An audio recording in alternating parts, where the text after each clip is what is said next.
Doctor Srivastava, আমার স্কুলের সহপাঠী বিনয়, ওর ছেলে তপেশ, ওর ভাইপো প্রদোষ। বসুন। বাহ, তুই বাংলা বোঝেন বুঝি? বোঝেন বলে বোঝেন, আপনার বাংলা আবৃত্তিগুলো শুনিয়ে দিন তো। আরেকদিন হবে মিস্টার শান্ত। আমি বাংলা মোটামুটি জানি, টেগোরও পড়েছি। রিয়েলি? হ্যাঁ, গ্রেট পোয়েট। আসুন স্যার, একটাই রয়েছে আপনার জন্য, নিন। না মিস্টার শান্ত, আজ না প্লিজ।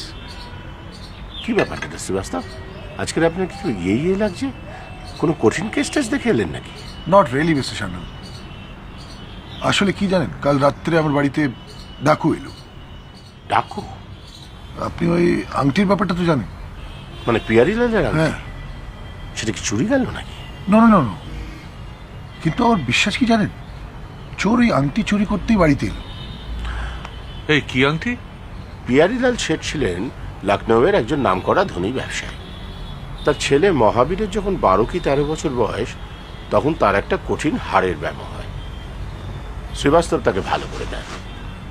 পিয়ারিলালের স্ত্রী নেই, 2 ছেলের বড় ছেলে ক্যান্সারে মারা গেছে।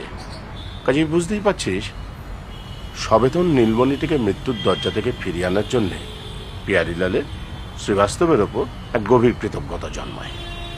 তাই তার মৃত্যুর আগে তার একটি মহামূল্য আংটি শ্রীবাস্তবকে দিয়ে যান। কবে মারা গেলেন ভদ্রলোক? লাস্ট সেপ্টেম্বর, প্রায় 3 মাস হলো। জুলাই মাসে ওনার প্রথম হার্ট অ্যাটাক এলো, তখনই প্রায় মরে যাচ্ছিলেন। সেই সময়টা আমাকে ওই আংটি দিয়েছিলেন। আংটিটা দেওয়ার পরে উনি সুস্থ হয়ে উঠলেন।